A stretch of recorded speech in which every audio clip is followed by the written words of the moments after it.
السلام علیکم ورحمۃ اللہ وبرکاتہ۔ کیا حال ہے سب کا؟ الحمد للہ، نحمدہ ونصلی علی رسولہ الکریم، اما بعد فاعوذ باللہ من الشیطان الرجیم، بسم اللہ الرحمن الرحیم، رب اشرح لی صدری ویسر لی امری واحلل عقدۃ من لسانی یفقہوا قولی۔ اعوذ باللہ من الشیطان الرجیم، بسم اللہ الرحمن الرحیم، سبح للہ ما فی السماوات والارض وهو العزیز الحکیم، لہ ملک السماوات والارض یحیی ویمیت وہو علی کل شیء قدیر، هو الاول والآخر والظاہر والباطن وهو بكل شيء عليم، هو الذي خلق السماوات والأرض في 6 أيام ثم استوى على العرش، يعلم ما يلج في الأرض وما يخرج منها وما ينزل من السماء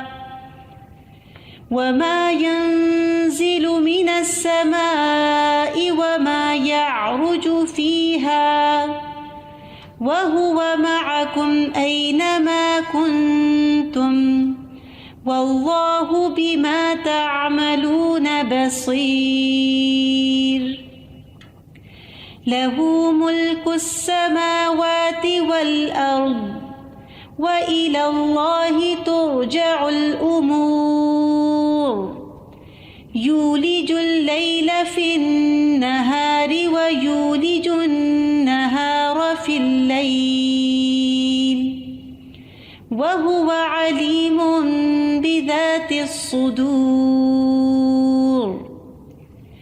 آمنوا باللہ ورسولہ وانفقوا مما جعلکم مستخلفین فیہ، فالذین آمنوا منکم وانفقوا لهم اجر کبیر، وما لکم لا تؤمنون باللہ والرسول یدعوکم لتؤمنوا بربکم وقد اخذ میثاقکم ان کنتم مؤمنین، هو الذی ينزل على عبده آیات بینات لیخرجکم من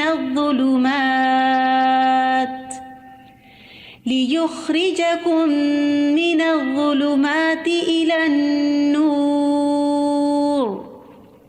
وإن الله بكم لرؤوف رحيم،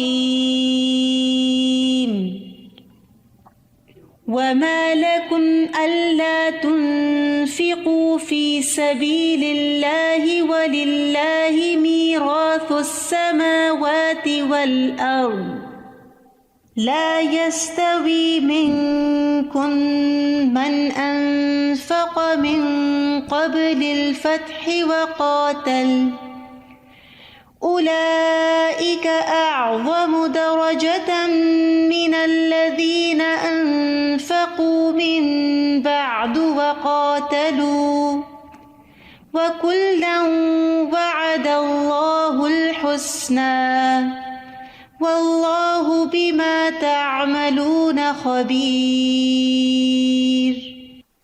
آیت نمبر 7 سے، آمنوا باللہ ورسولہ وانفقوا مما جعلکم مستخلفین فیہ فالذین آمنوا منکم وانفقوا لهم اجر کبیر۔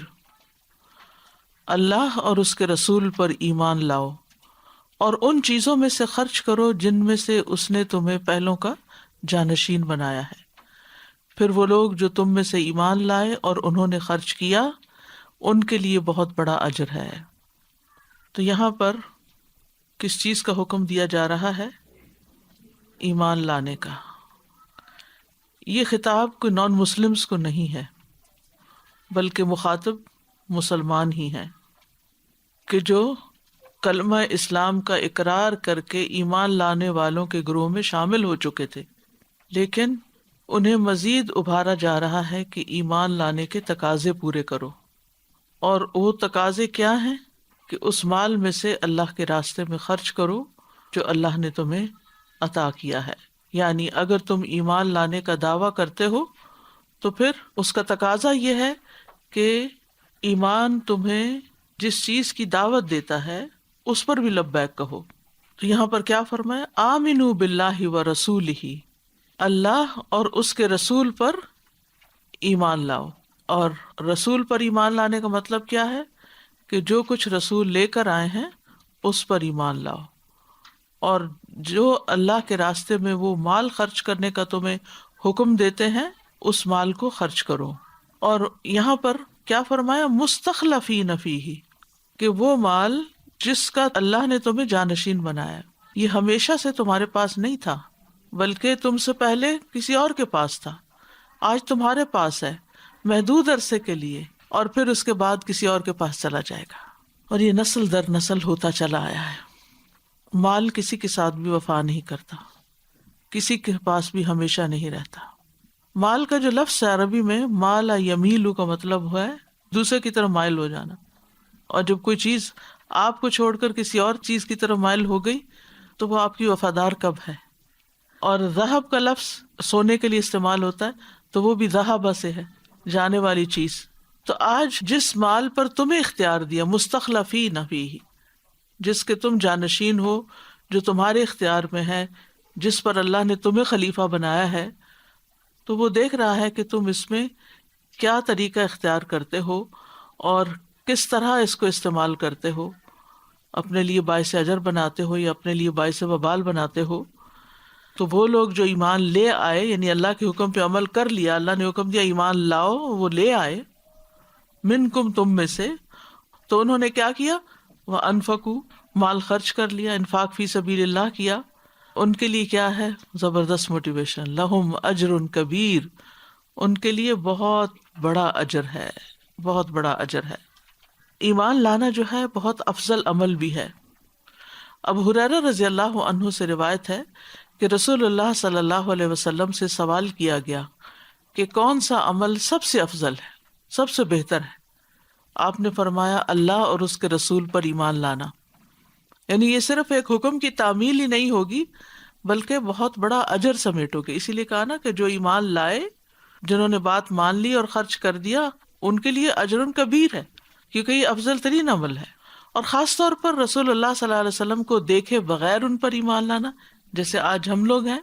تو مسند احمد کی روایت میں ہے رسول اللہ صلی اللہ علیہ وسلم کی خدمت میں ایک آدمی نے حاضر ہو کر عرض کیا، یا رسول اللہ، وہ لوگ بڑے خوش نصیب ہیں جنہیں آپ کی زیارت نصیب ہوئی اور وہ آپ پر ایمان لائے۔ آپ نے فرمایا واقعی طوبیٰ ہے، یعنی خوشخبری ہے ان لوگوں کے لیے جنہوں نے مجھے دیکھا اور مجھ پر ایمان لائے۔ اور پھر فرمایا اور طوبیٰ، پھر طوبیٰ، پھر طوبیٰ، 3 خوشخبریاں ان کے لیے جو مجھ پر بن دیکھے ایمان لائے۔ اس آدمی نے آپ سے پوچھا کہ طوبیٰ سے کیا مراد ہے؟ آپ نے فرمایا یہ جنت کے ایک درخت کا نام ہے جس کی مسافت 100 سال کے برابر ہے، اور اہل جنت کے کپڑے اسی کے خوشوں میں سے نکلیں گے۔ یعنی ایک ہوتی ہے زبانی خوشخبری اور ایک ہے ٹینجیبل چیز کی، کہ جس کو امیجن بھی کر سکے کہ کیا ملے گا اس کو اس ایمان لانے کے بدولت۔ ایک سایہ نصیب ہوگا اس درخت کا جس کا پھیلاؤ اتنا زیادہ ہے۔ یہاں کہا گیا نا انفقوا، خرچ کرو، تو خرچ کرنے میں 2 طرح کے اخراجات ہوتے ہیں، ایک فرضی خرچ ہوتا ہے اور ایک نفلی۔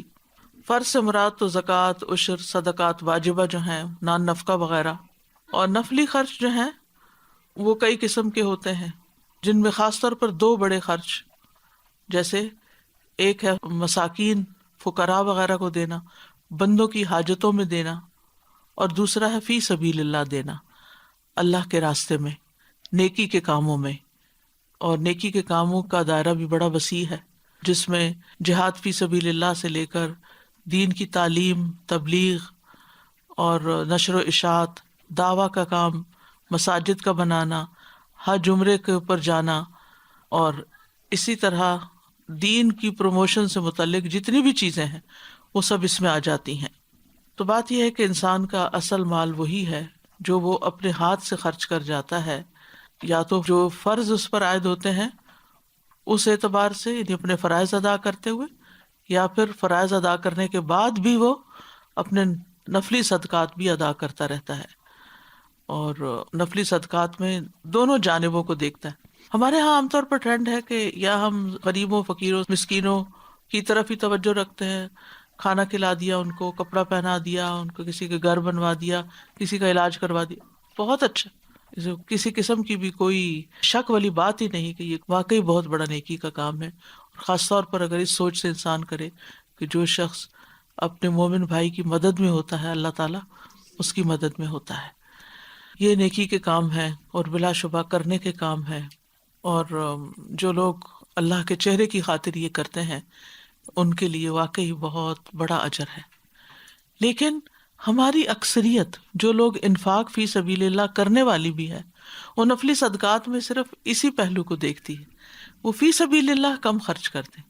اچھا، جب فی سبیل اللہ یعنی اللہ کے دین کے راستے میں، اللہ کے کاز میں کرتے بھی ہیں تو زیادہ سے زیادہ کیا کرتے ہیں؟ کوئی مسجد یا کوئی مدرسہ، ٹھیک ہے، بہت اچھی بات ہے، یا کسی دین پڑھنے والے طالب علم کے اوپر خرچ کر دینا، وہ بھی بہت اچھی بات ہے. لیکن اس سے آگے یعنی ایک بڑے پیمانے پر دین کو پھیلانے کے لیے جو جو اخراجات ہوتے ہیں ان کی طرف توجہ نہیں دیتے. جیسے پچھلے ہفتے بھی شاید یہی بات ہو رہی تھی کہ ایک ہوتا ہے ایک اسپیسیفک پروجیکٹ میں دینا، تو بہت سے لوگ اس پہ راضی ہوتے ہیں، اچھا کون سا پروجیکٹ ہے تو اس میں ہم دے دیتے ہیں، ٹھیک ہے. لیکن ایک ہے کہ ایک پروجیکٹ چل رہا ہے اوور آل، جیسے مثال کے طور پر الہدا رننگ کنڈیشن میں، تو اس میں کوئی ایک خرچ تھوڑی ہوتا ہے، بے شمار خرچ ہوتے ہیں. اور آپ دیکھیں کہ جہاں یعنی دن میں سینکڑوں لوگ واش رومز ہی یوز کرتے ہیں اور اتنا ہیویلی یوز ہوتا ہے، تو اس کے اندر کیا مینٹیننس نہیں چاہیے ہوتی؟ اب اگر کسی کو کہا جائے کہ واش روم کی مینٹیننس کے لیے کچھ صدقہ کر لو تو وہ کہے گا یہ کوئی فی سبیل اللہ ہے، وہ اس کو نیکی کا کام نہیں سمجھے گا. حالانکہ اگر ایک دن کے لیے واش رومز بند کر دیے جائیں تو پڑھنے والے جو طالب علم ہیں، جو دین ہی پڑھنے اور پڑھانے والے لوگ ہیں، ان کے لیے کتنی بڑی تکلیف کا باعث بن جائے. یا اسی طرح جیسے کلیننگ کا ہے، یا الیکٹریسٹی ہے، پانی ہے، بے شمار چیزیں ہیں. تو صرف اس میں یہ نہیں ہوتا کہ ایک ٹیچر ہوتا ہے یا ایک طالب علم ہوتا ہے، جو رننگ کاسٹ ہوتی ہے اور پورے سسٹمز چل رہے ہوتے ہیں. اور اب تو ایک بہت میجر ایکسپینس ٹیکنالوجی کا آ گیا، انٹرنیٹ سے لے کے جو مشینری ہے اور جو سافٹ ویئرز ہیں اور پھر جو ڈیولپرز ہیں. آپ کو معلوم ہے جو لوگ آئی ٹی کے شعبے سے تعلق رکھتے ہیں کہ ڈیولپرز کی جو ویجز ہیں وہ کہاں پہنچی ہوئی ہیں، اور اگر آپ یہ چیزیں نہیں کرتے تو نتیجہ کیا ہوتا ہے؟ آپ بہت پیچھے رہ جائیں گے. اب ہاتھوں سے اور پیپرز پہ کام کرنے کا وقت نہیں رہا. تو ان ساری چیزوں کو جو سائڈ کے خرچ ہیں، جیسے آپ دیکھیں نبی صلی اللہ علیہ وسلم گھوڑے کی بات کی تھی کہ وہ گھوڑا جو ہے وہ جو فی سبیل اللہ استعمال ہوتا ہے، تو اس کی جو لید ہے اور اس کا جو چارہ ہے، یہ سب کچھ میزان میں تولا جائے گا، ہاں، کیونکہ وہ ایک کاز کے لیے استعمال ہوا ہے. تو ایک کاز کو سامنے رکھ کر آپ کہیں پر بھی جو خرچ کرتے ہیں فی سبیل اللہ، نیت آپ کی کیا ہوتی ہے کہ صرف اللہ کی خاطر، اللہ کے دین کی پروموشن کے لیے، تو وہ سارا کچھ اس میں. اگر یہ کہا جائے کہ قرآن چھاپنا ہے تو پھر بھی لوگوں کا دل کھل جاتا ہے. لیکن اگر کہا جائے کہ کوئی اور کتاب ایسی ہے کہ جو اسی قرآن کو پڑھنے کے لیے فائدہ مند ہوگی یا اسی دین کو سمجھنے کے لیے، یا نوٹ بک ہی کہہ لیں، تو وہ ہم سوچیں گے شاید یہ کام ہے. ٹھیک ہے، قرآن قرآن ہے اور باقی چیزیں، لیکن اگر اوور آل مقصد کو سامنے رکھا جائے تو اس میں پھر جہاں بھی لگ جائے، وہ چاہے سواری پہ لگے، چاہے وہ ٹیکنالوجی پہ لگے، چاہے وہ پانی پہ لگے، چاہے وہ کتابوں پہ لگے، چاہے وہ ٹیچرز کی تنخواہوں پہ لگے، چاہے وہ اسٹوڈینٹس کے جو افورڈ نہیں کر سکتے ان کی فیس پہ لگے، کچھ بھی ہو، سب کچھ اسی میں آ جاتا ہے. تو یہاں پر ایمان کو اگر آپ سمجھیں کہ ایک بیج ہے، دل کی زمین پہ جب وہ ڈالا جاتا ہے، جب وہ اگتا ہے تو اس کے ثمرات سامنے آنے چاہیے، اس کے پھل سامنے آنے چاہیے، یعنی وہ ایکشن میں ڈھلنا چاہیے. کیونکہ اصل ایمان کیا ہے؟ ما وقر فی القلب، جو دل میں اتر گیا، وصدقہ العمل، اور عمل نے اس کی تصدیق کر دی. اور عمل کی سب سے بڑی تصدیق مال خرچ کر کے ہے. کیوں؟ اس لیے کہ مال انسان کو پیارا بہت ہوتا ہے. انسان اپنی جان بھی بعض اوقات لگا لیتا ہے اور بھی، لیکن مال خرچ کرتے ہوئے گھبراتا ہے. وَإِنَّهُ لِحُبِّ الْخَيْرِ لَشَدِيدٌ، انسان مال کی محبت میں بہت شدید ہے.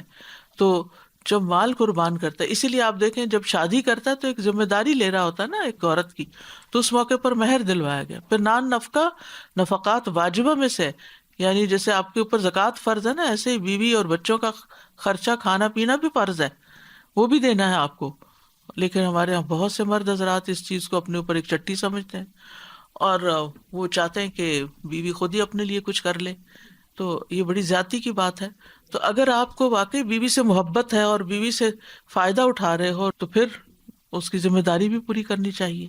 بہرحال انسان ہمیشہ یہ یاد رکھے کہ انسان کا جو مال ہے نا، بس وہ وہی ہے جو وہ کھا لیتا ہے اور ختم کر دیتا ہے، پہن کر پرانا کر دیتا ہے یا صدقہ کر کے آگے بھیج دیتا ہے.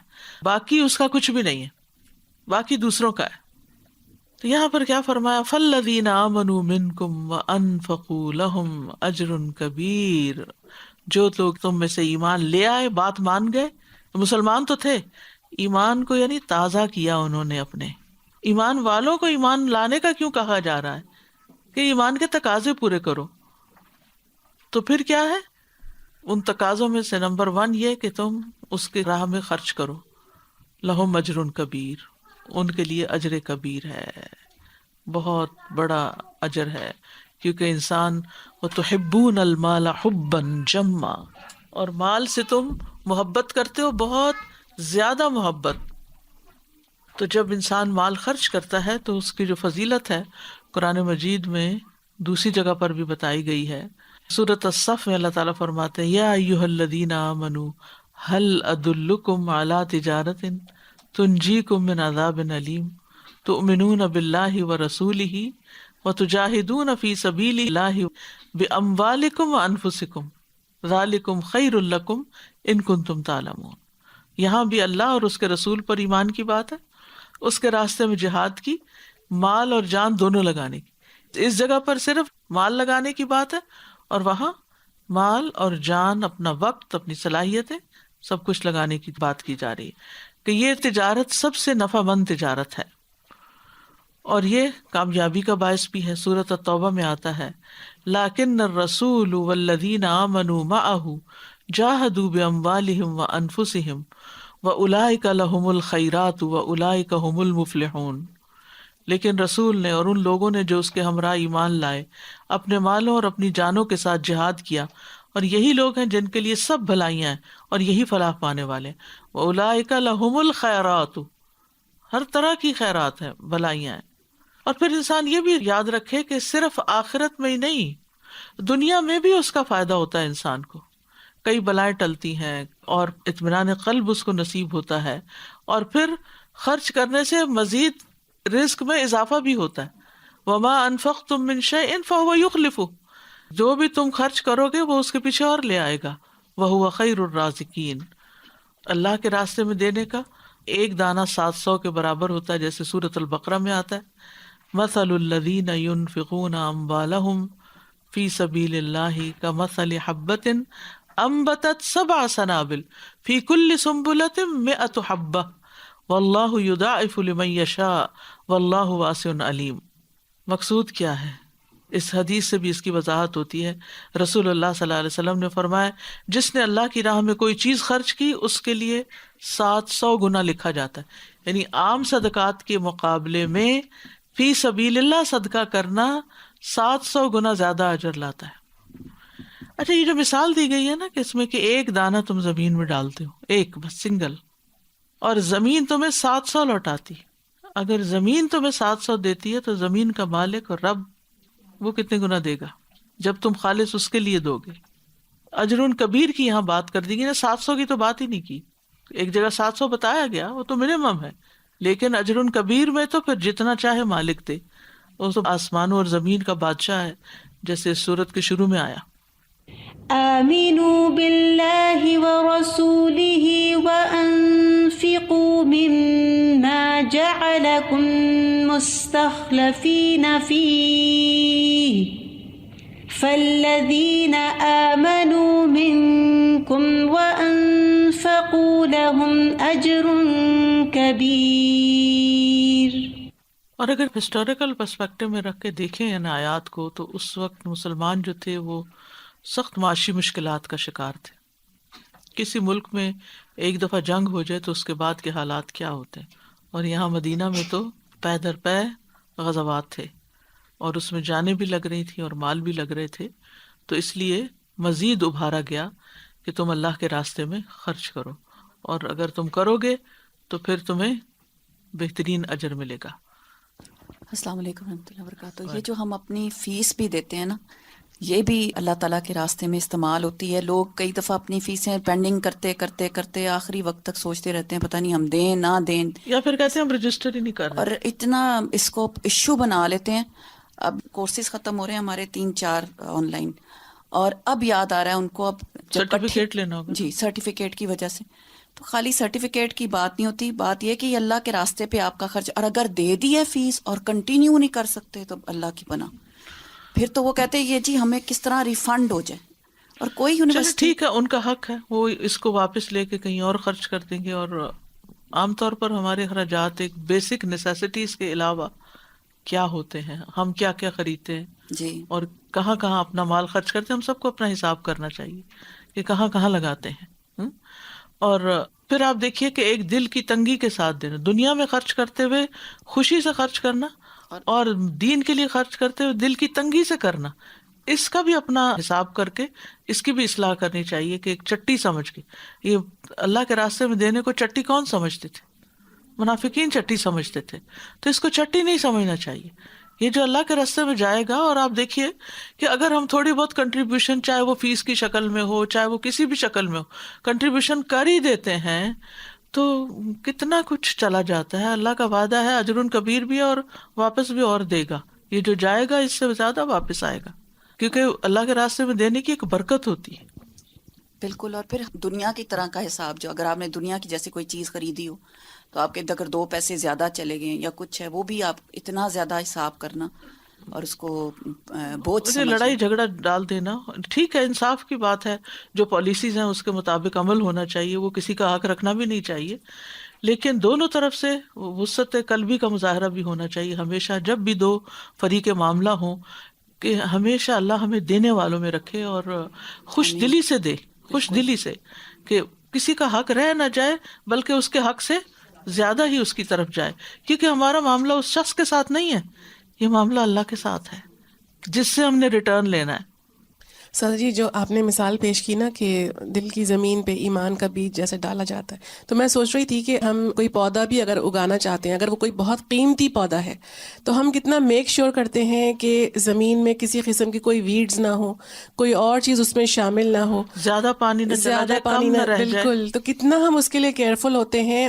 تو دل کا معاملہ بھی بالکل ایسا ہی ہے۔ ایمان اتنی قیمتی چیز ہے کہ جب ہم چاہتے ہیں کہ وہ ڈیپ ڈاؤن ہمارے دل کے اندر راسخ ہو جائے، اور دل کے اندر اگر پہلے سے مال کی محبت ہے تو پھر وہ ایمان تو وہ جڑ پکڑے گا ہی نہیں، تو اس محبت کا نکلنا بہت ضروری ہے۔ اسی لیے اس کو نکالا گیا نا، یہ ڈالا گیا اور وہ نکالا گیا۔ بالکل استاذہ، میں بھی ان کی بات کو ایکسٹینڈ کرنا چاہ رہی تھی کہ جب ہم خرچ کرتے ہیں، اب جیسے میں آنا چاہ رہی تھی یہاں پہ بھی، کیونکہ میں TQ7 میں بھی ہوں اور ادھر بھی، تو میں سوچ رہی تھی کہ میں ادھر آؤں، کیا کروں نہیں کروں، لیکن میں نے کہا کہ فدیہ تو بنتا ہے، ادھر دینا ضرور ہے فیس، تو میں نے رجسٹر کرایا، اور آپ یقین مانیے کہ میرا اتنا اضافہ ہوا ہے نالج میں کہ ضروری نہیں ہے مال کے بدلے آپ کو مال ملے، آپ کو سکون ملتا ہے، آپ کو برکت ملتی ہے۔ تو میری نالج میں اتنا اضافہ ہوا، آج بھی میں نہیں کر پا رہی تھی ٹیسٹ، لیکن میں نے کل اللہ تعالیٰ سے دعا مانگی، اللہ تعالیٰ مجھے ٹیسٹ دینا ہے، پہلے ٹائم میں ہی میں ٹیسٹ دیتی ہوں سارے کے سارے، تو آج میں نے پورا ٹیسٹ اٹیمپٹ کیا الحمدللہ۔ تو یہ بھی اللہ کی دین ہے، اس کے ذریعے مجھے کچھ نہ کچھ ملتا ہی رہتا ہے الحمدللہ۔ ایک بہانہ ہوتا ہے۔ آپ کو معلوم ہے الہدا کا جو فرسٹ کورس ہوا تھا، جب الہدا شروع ہوا تھا 94 میں، پہلا کورس 100% فری تھا، پورا سال کوئی فی نہیں لی گئی، اور میرا ارادہ ہی نہیں تھا کہ کوئی فی رکھیں گے، کہ ہم چند لوگ تھے جو مل کے بوجھ اٹھائے ہوئے تھے، تو ہم نے کہا کہ بس فی سبیل اللہ، اللہ کے راستے میں پڑھائیں گے، اس پہ چارج کچھ نہیں کریں. لیکن جب اسٹوڈینٹس کو فائدہ ہونے لگا تو ایک ایک پیچھے پڑ گیا کہ ہمیں تو ضرور اس میں کنٹریبیوٹ کرنا ہے تاکہ یہ ہمارا بھی اس میں حصہ پڑ جائے. دیکھیں نا، جو پارٹنرشپ ہوتی ہے اس میں یا تو آپ فزیکلی خود کام کر رہے ہوتے ہیں یا پھر آپ مال کے ذریعے پارٹنرشپ کر لیتے ہیں. اسی طرح میں نے ٹیسٹ نہیں رکھے تھے پہلے سال نا، میں نے کہا کہ مجھے ٹیسٹ نہیں لینے، اللہ کی خاطر پڑھیں، یعنی امتحان اور پرچے اور نمبر اور یہ سب کچھ نہیں کرنا، بس خالص ہو جاؤ اللہ کے لیے. اب اس میں یہ ہے کہ وہ پھر اسٹوڈینٹس پیچھے نہیں، آپ رکھیں، ہمیں سرٹیفکیٹ کی نہیں ہے، ہمیں یہ ہے کہ اس طرح ہم پابند ہو جائیں گے کہ ہمیں ٹیسٹ دینا ہوگا تو ہم قدرتی طور پر، ہم انسان ہیں، وہ پھر زیادہ توجہ سے پڑھیں گے. پھر پتہ نہیں کون سے پارے پہ جا کے میں نے ٹیسٹ شروع کیے اور کس طرح پھر وہ اس کو وہ کیا. ورنہ میرا شروع میں یہ تھا کہ صرف اور صرف یعنی دین کو عمل کے لیے سیکھنا اور سمجھنا، جس میں اور کوئی بھی غرض نہ ہو، بس اس طریقے پہ پڑھنا. اسی وجہ سے اس وقت بھی میرا رویہ بہت کیجول ہوتا ہے، چاہے بخاری کی کلاس ہو، فقہ القلوب ہو، نہ وہ رجسٹرڈ ہے نہ وہ، بس جو آئے سنے، پڑھے نہ پڑھے، لیکن یہ کہ فائدہ اٹھا لے تاکہ کوئی اس وجہ سے نہ رک جائے. اور ان باقی کلاسز میں بھی کہ کوئی اس وجہ سے نہ رک جائے کہ ہمیں اس میں امتحان دینا پڑتا ہے یا محنت کرنی پڑتی ہے، کیونکہ ہم سب ایز چاہتے ہیں نا. لیکن آپ کو پتہ نہیں، جنت کا راستہ مشقتوں سے گھرا ہوا ہے، علم کا راستہ جنت کا راستہ ہے، اور یہ راستہ مشقتوں والا ہے. علم جو ہے وہ آرام اور سہولت سے نہیں ملتا، اس کے لیے محنت کرنی پڑتی ہے. اور اگر ہم تھوڑی سی بھی کرتے ہیں نا تو یہ کتاب تو بابرکت ہے، یہ تو کہیں تیزی سے ہماری طرف بڑھتی ہے، اور پھر اس سے جو خوشی حاصل ہوتی ہے اس کا ٹھکانہ ہی نہیں. اور یہ جو دل کی زمین پہ بیج آئے نا، جتنا راسخ ہوگا، جتنی گہری جڑیں ہوگی، اتنا ہی بڑا پھر درخت لگے گا، اتنا ہی پھل زیادہ آئے گا. سادہ میں سوچ رہی تھی کہ جسٹ ایک ورڈ ہے نا، جیسے اللہ سبحانہ تعالیٰ نے کہا کہ انفقو ایک حکم ہے، لیکن میں جسٹ اس کے جو اسپراؤٹنگ اینگلز ہیں کہ یعنی ایمان ہے، ظاہر ہے کہ ایمان اس کا ایک بیس ہے، پھر اس کے بعد ہماری ایگو کی ٹریٹمنٹ ہوتی ہے، ہمیں جو ایک تزکیہ ہوتا ہے وہ اس سے ہوتا ہے، پھر جو سوسائٹل پورا ایک اینگل ہے، جو سوشل جسٹس ہے، جو ایکویٹی ہے، لائک اس کے اوپر کتنے کام ہوتے ہیں، لیکن it starts from here, right. And then relationships اس سے امپروو ہوتے ہیں، پھر صرف دنیا کا فائدہ نہیں ہے، آخرت کا فائدہ، پھر اللہ تعالیٰ کی رضا ہے. لائک ایک چیز کے اندر کتنا لائک جیسے بند ہے نا، لائک حکمتوں کی ساری چیزیں، اور ہم اس کو بس ڈیپ ڈاؤن، اور ہم سے اللہ سبحانہ تعالیٰ یہ چاہتے ہیں کہ ہم کر لیں. بیکاز آئی تھنک ہمیں کچھ چیزیں نظر آتی ہیں اور کچھ آئی تھنک لامتناہی جو نظر نہیں آتی، but we just have to وہ ڈائیو کرنا ہے اور بلیو کر کے، and then we don't know کہ کہاں کہاں. مجھے وہ حدیث یاد آ رہی ہے کہ جس میں نا 70 شیطانوں کے جبڑے توڑنے پڑتے ہیں جب صدقہ کیا جاتا ہے، کیونکہ دل جو ہے وہ بار بار کھنچتا ہے، اچھا کریں کہ نہ کریں، اتنا کریں کہ اتنا کریں. پہلے جذبات میں آ کے کہتے ہیں کہ 100 کر دیں گے، پھر تھوڑی دیر بعد سوچتے چلو 50 ٹھیک ہے.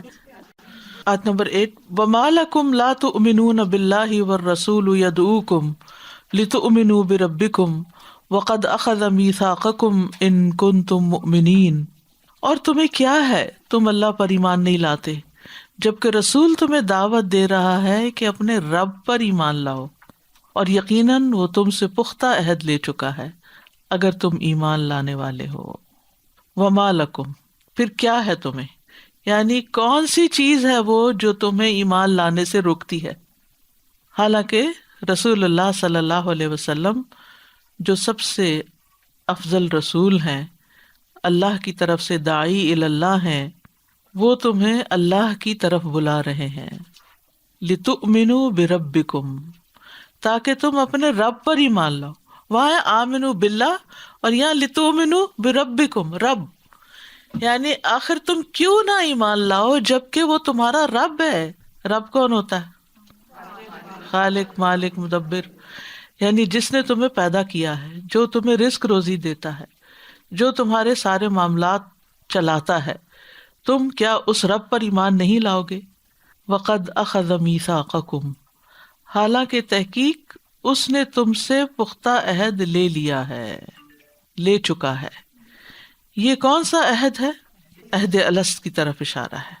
میثاق کا لفظ جو ہے، ابن جریر کہتے ہیں کہ اس سے مراد وہ میثاق یا وعدہ ہے جو لوگوں سے اس وقت لیا گیا جب وہ صلب آدم میں تھے، یعنی آدم کی پیٹھ میں تھے.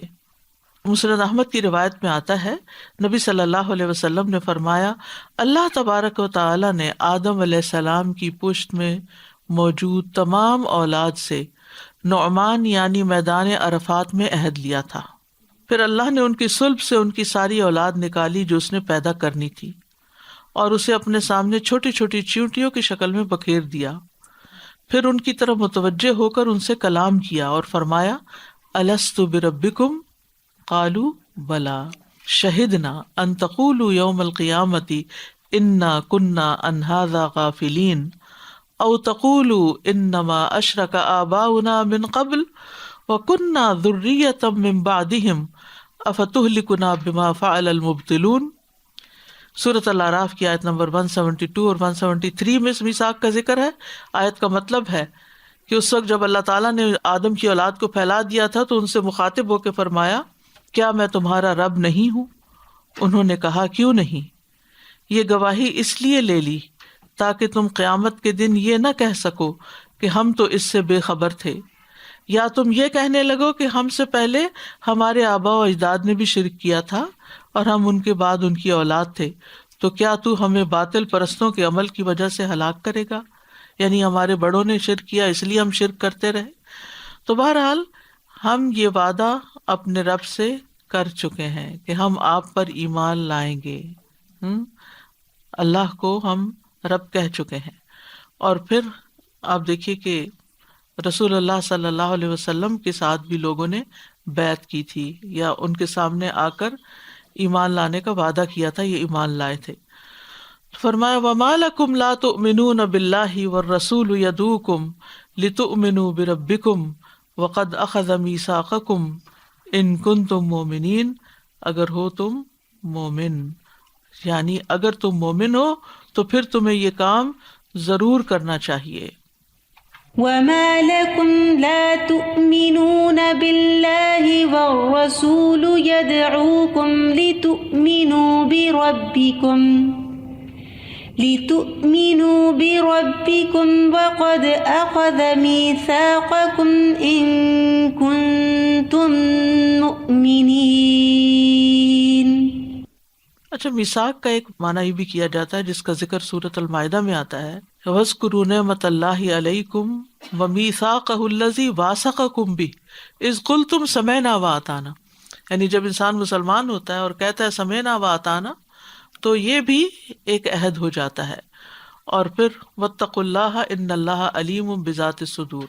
اور نبی صلی اللہ علیہ وسلم سے جو بیعت کی صحابہ نے اور جو اس کی شرائط تھی اور نبی صلی اللہ علیہ وسلم نے جو ان کو حکم دیا اور انہوں نے عہد کیا کہ ہم نے اس بات پر نبی صلی اللہ علیہ وسلم سے بیعت کی تھی کہ ہم چستی اور سستی ہر حال میں سمع و اطاعت پہ قائم رہیں گے، خوشحالی اور تنگحالی دونوں حالتوں میں اللہ کے راستے میں خرچ کریں گے، نیکی کا حکم دیں گے، بدی سے منع کریں گے، اللہ کی خاطر حق بات کہیں گے اور اس معاملے میں کسی ملامت کرنے والے کی ملامت سے نہیں ڈریں گے.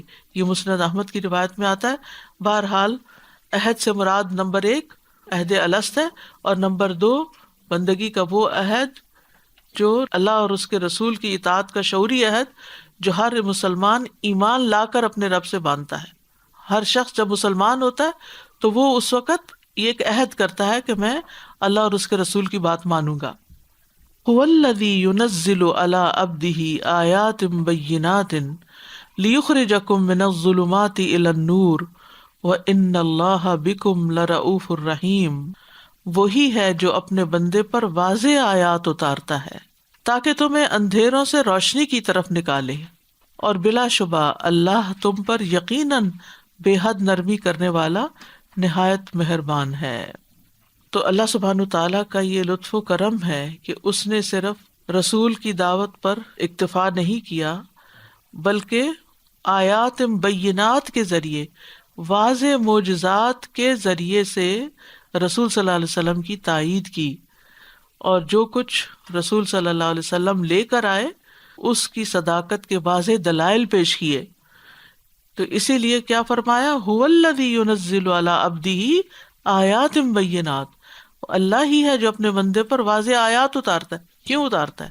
دلائل کے طور پر اتارتا ہے نا، ٹھیک ہے نا، تاکہ تمہیں ایمان لانے میں آسانی ہو، بات ماننے میں آسانی ہو، تم اپنی کنفیوژن سے نکلو، اندھیروں سے نکلو، روشنی کی طرف آؤ، اور اللہ تعالیٰ تم پر نہایت مہربان ہے. یعنی اللہ سبحانہ تعالیٰ نے اپنے بندے، یعنی بندے سے مراد کون ہے؟ محمد صلی اللہ علیہ وسلم، ایسی ظاہری نشانیاں ان کو دی ہیں کہ جن کو دیکھ کر ایمان لانے میں کچھ مشکل نہیں رہتی. وہ کون سی ظاہری نشانی ہے؟ مثلاً کیا معجزات ہیں آپ کی؟ پوری کتابیں لکھی گئی ہیں آپ کے معجزات پر. سب سے بڑا تو خود قرآن کا معجزہ ہے، پھر شق قمر کا معجزہ ہے، پھر اس کے علاوہ واقعہ معراج ہے. واقعہ معراج چلو لوگوں کو نظر نہیں آیا تھا، لیکن جو نشانیاں انہوں نے آ کے بتائیں وہ بہرحال دلائل تھے آپ کی صداقت پر. اسی طرح جو آپ نے مختلف پیشن گوئیاں وغیرہ کی، یا جو چھوٹے چھوٹے واقعات پیش آتے تھے کہ پانی نہ ہونے کے باوجود 1400 لوگوں کا حوصلہ حدیبیہ کے موقع پر وضو بھی کرنا اور پانی پینا بھی، اور 40 سال تک آپ نے کچھ لکھا پڑھا نہیں. یہ کتنا بڑا معجزہ ہے کہ آپ ابھی بے لکھنا پڑھنا نہیں جانتے تھے اور آپ نے اتنی زبردست کتاب اور تعلیمات پیش کی. تو یہ اللہ ہی کی طرف سے تھی.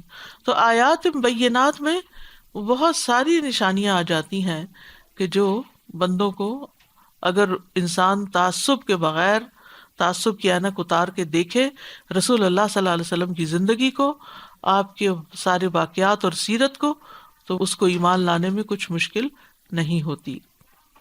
اور اللہ سبحانہ تعالیٰ بندوں پر بڑا شفقت کرنے والا، بہت مہربان ہے. یعنی یہاں رأفت اور رحمت دونوں استعمال ہوئے، رؤوف بھی ہے، رحیم بھی ہے. دونوں میں فرق کیا ہے؟ رأفت میں زیادہ نرمی پائی جاتی اور رحمت عام ہوتی ہے. رحمت عام ہوتی ہے. اور یہ شفقت اور رحمت کیا ہے کہ اس نے تمہیں اندھیروں سے نکالا ہے. یہ شفقت اور رحمت ہے. وہ آتا ہے نا، اللہ ولی الذین آمنوا یخرجہم من الظلمات الی النور، اور قرآن کے ذریعے نکالا ہے جو پیغمبر علیہ السلام پر نازل ہوا. الف لام را کتاب انزلناہ الیک لتخرج الناس من الظلمات الی النور باذن ربہم الی صراط العزیز الحمید. تو یہ اللہ سبحانہ وتعالیٰ کا بہت بڑا ہم پر احسان ہے کہ اس نے ہمیں مسلمان پیدا کیا اور پھر ایمان کی دولت عطا کی، اور تجدید ایمان کے لیے قرآن جیسی نعمت ہمیں عطا کی، کیونکہ قرآن کے ذریعے تجدید ایمان ہوتا ہے. هو الذي ينزل على عبده آيات بينات ليخرجكم من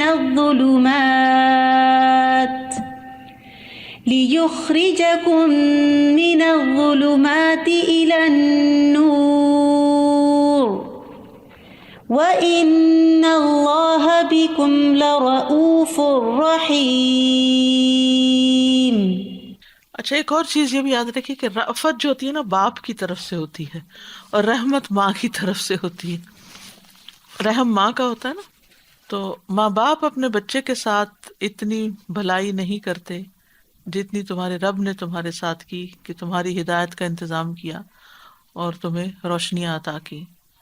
سادہ جی، یہ آیت نمبر 7 اور 8 میں 5 جگہ ایمان کے لفظ کے روٹ کے ساتھ یہ چیز آئی. تو میں دیکھ رہی ہوں کہ بہت اسٹرانگ ہے، بار بار کہ کتنی ویلیو کی یہاں بات کی گئی ہے، اور پھر اس کے بعد کنیکٹ کر دیا آیات بینات کے ساتھ کہ یہی آیات یعنی انسان کے ایمان کو فیڈ کرنے والی ہیں، اور جیسے جیسے ایمان بڑھتا ہے تو وہ نور بڑھ جاتا ہے جس کی یہاں پہ بات کی گئی ہے. ہم لوگوں کو واقعی ایمان کی اتنی قدر نہیں ہے شاید. وہ حدیث میں آتا ہے نا کہ ایمان پیٹوں میں اس طرح پرانا ہو جاتا ہے جیسے کپڑا پرانا ہو جاتا ہے، تو اس کی تجدید کی ضرورت رہتی ہے، اس کو نیا کرنے کی ضرورت رہتی ہے. کپڑے تو ہمیں ذرا سا رنگ بھی فیڈ ہو، اچھے نہ لگے تو ہم فوراً سوچتے ہیں سیزن بدل رہا ہے، اب نئے کپڑے بنا لیے جائیں، نئے لے لیے جائیں. تو ایمان کے بارے میں ہم عام طور پر اس طرح نہیں سوچتے کہ اس کی تجدید کے لیے کوئی ایسا کام کیا جائے. اور الحمدللہ آپ لوگ تو ریگولرلی جڑے ہوئے ہیں، ہر ہفتے ایسی اجتماعیت میں بیٹھتے ہیں کہ جہاں پر تجدید ایمان ہو جاتا ہے. تو سوچئے کہ جو لوگ بالکل قرآن کھولتے بھی نہیں، ترجمہ خود بھی نہیں پڑھتے، سمجھتے ہی نہیں، نہ کہیں ایسا ماحول ہے، تو پھر دل آہستہ آہستہ مردہ ہونے لگتا ہے. سادہ ہمیں ایک پیپر پڑھنا تھا ایک کورس کے لیے یونیورسٹی کی، تو مجھے first time I don't know, ہو سکتا ہے میں نے سنا ہو لیکن مجھے بالکل یاد نہیں تھا، اور اس میں انہوں نے مینشن کیا کہ ظلمات جو ہے وہ پلورل میں آتا ہے اور نور جو ہے وہ واحد میں، کہ دیٹ اندھیرے اتنے قسم کے ہو سکتے ہیں اور بہت سارے ہیں، اور آپ رائٹ ٹریک سے جہاں ہٹتے ہیں like they could be multiple things, لیکن نور یا روشنی یا ہدایت تو بس اس کا ایک ہی سورس ہے، ایک ہی ہے، ایک ہی۔ وہ خاص کر کے۔ اینڈ دین میں یہ سوچ رہی تھی جیسے آپ نے جب کہا نا رافت کی اور اللہ سبحانہ تعالیٰ کی رحمت کی جب بات کی، کہ I think we sort of underestimate کہ جو نبی صلی اللہ علیہ وسلم کا ایز اے رول ماڈل اللہ سبحانہ تعالیٰ نے ہمارے لیے بنا کے بھیجا، کہ it has made our lives so much easier, and especially ہمارے ٹریڈیشن کے اندر جو حدیث کے تھرو جو انٹیکٹ ہو گئی ہے۔ کبھی کبھی میں اکثر سوچتی ہوں، پتہ نہیں کوئی مجھے فیو ڈیز سے یاد ہے، فاصل کا نہیں ہوتا اس طرح سے، it is just like that, is fossilised, like it's secured and it's saved, جیسے وہ ایک ٹریڈیشن ہے۔ اینڈ دین کتنی آسانی ہے، کیونکہ کسی کو دیکھ کے امیٹیٹ کرنا مچ ایزیئر ہے بالکل۔ دین اپنے دماغ سے خود سے سورٹ آؤٹ کرنا۔ اگر ہمیں صرف نماز ہی کتابوں سے دیکھ دیکھ کے پڑھنی پڑتی اور ہمارے سامنے کوئی وہ نہ ہوتا تو کتنا مشکل ہوتا اس کو فگر آؤٹ کرنا۔ استاذہ میں یہ سوچ رہی تھی کہ ہمیں تو اس بات کا بھی کتنا شکر ادا کرنا چاہیے کہ ہم دینے والوں کی پوزیشن میں ہیں۔ الحمدللہ۔ اگر ہم دوسری جگہ ہوتے تو ہم کیا کر سکتے تھے؟ تو اللہ کی کتنی بڑی رحمت ہے کہ بالکل۔ ہم جو ہے کسی بھی طرح سے، چاہے بالکل، مال جان، کیونکہ وہ ایک سورس بن جاتا ہے نا سکون کا۔ وَمَا لَكُمْ أَلَّا تُنْفِقُوا فِي سَبِيلِ اللَّهِ وَلِلَّهِ مِيرَاثُ السَّمَاوَاتِ وَالْأَرْضِ لَا يَسْتَوِي مِنْكُمْ مَنْ أَنْفَقَ مِنْ قَبْلِ الْفَتْحِ وَقَاتَلَ أُولَئِكَ أَعْظَمُ دَرَجَةً مِنَ الَّذِينَ أَنْفَقُوا مِنْ بَعْدُ وَقَاتَلُوا وَكُلًّا وَعَدَ اللَّهُ الْحُسْنَى وَاللَّهُ بِمَا تَعْمَلُونَ خَبِيرٌ۔ اور تمہیں کیا ہے تم اللہ کی راہ میں خرچ نہیں کرتے؟ بالکل وہی انداز جو پیچھے، تمہیں کیا ہے کہ تم ایمان نہیں لاتے؟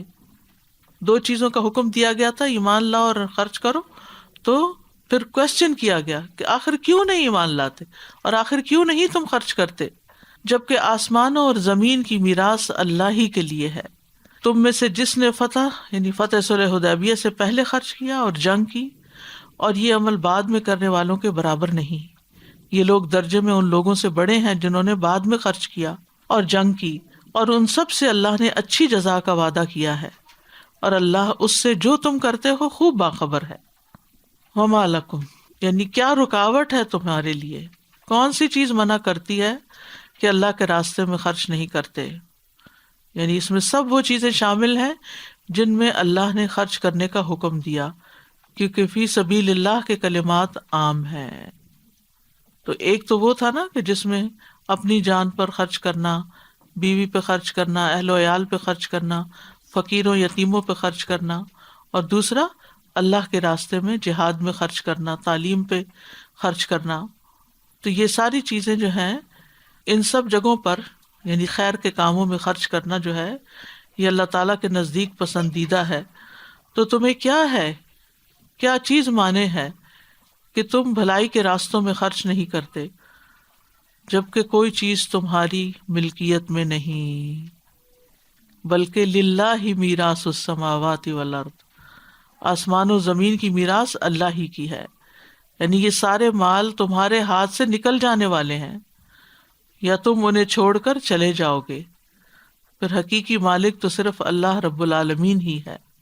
تو جب تک یہ مال تمہارے ہاتھ میں ہے، مستخلفین فی، تم ان پہ خلیفہ ہو، تو پھر کیا کرو، تمہیں اللہ کے راستے میں خرچ کر کے فائدہ اٹھا لو، اس موقع کو غنیمت جانو۔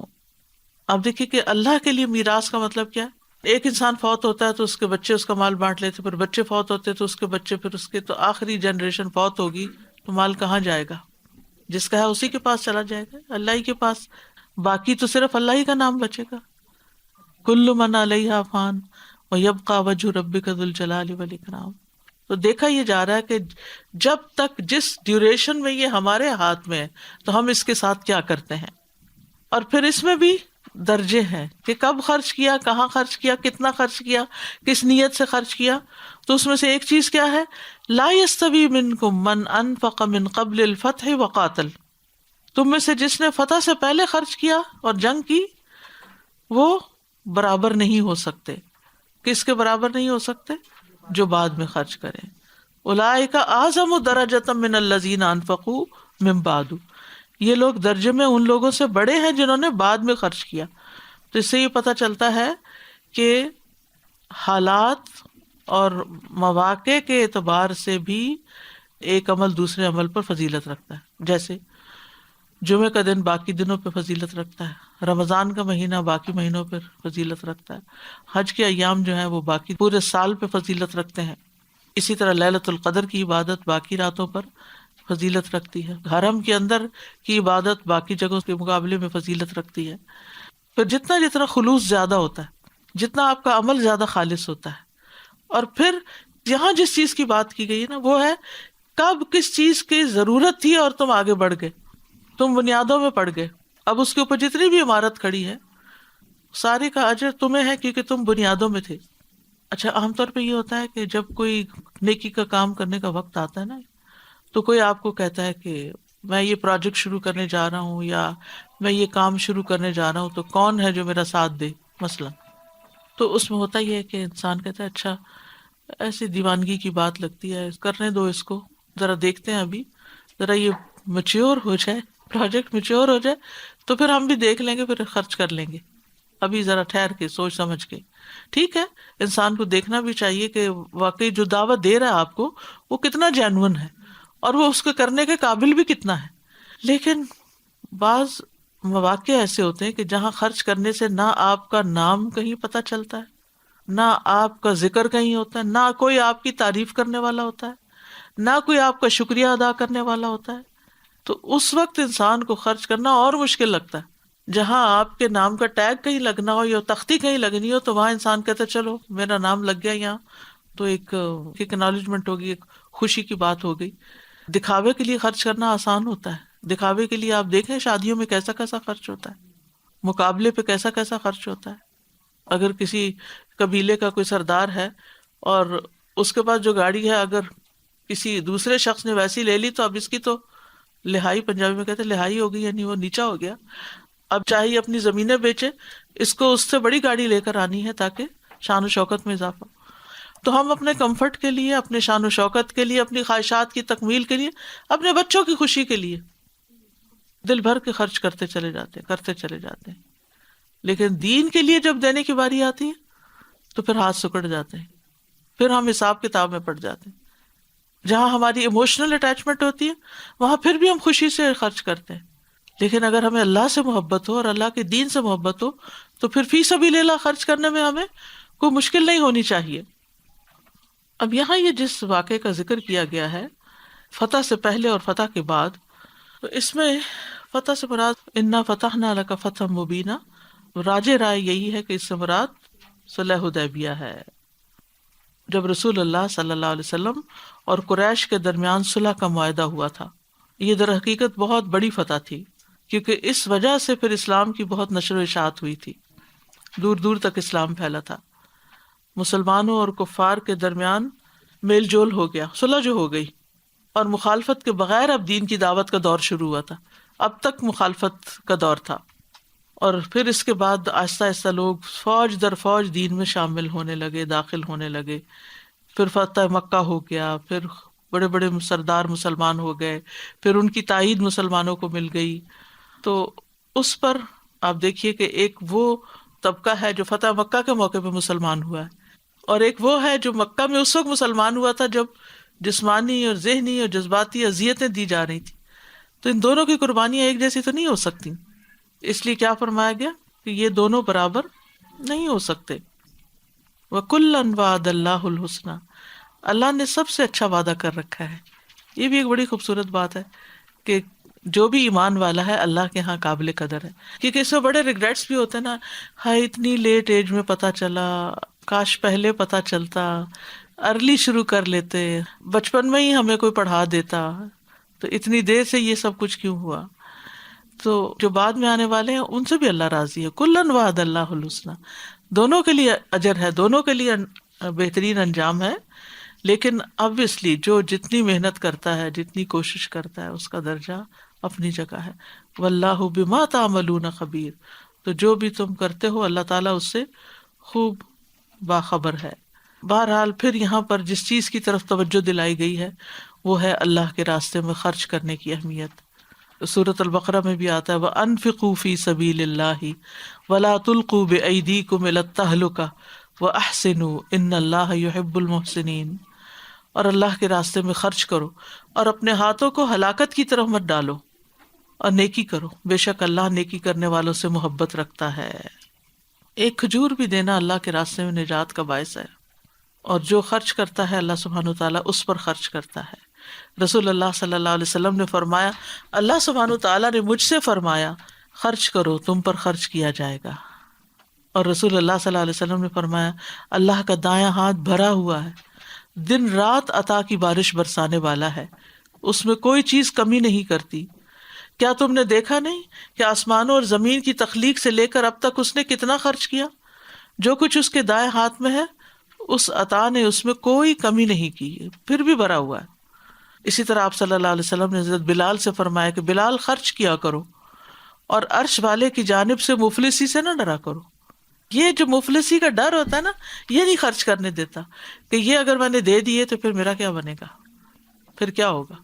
کہ سبحان اللہ، کہاں کہاں سے اللہ سبحانہ تعالیٰ کس کس طرف سے بندے کو عطا کر دیتا ہے، اور اس کے برعکس بچا بچا کے رکھنا جو ہے اس کی مذمت کی گئی ہے۔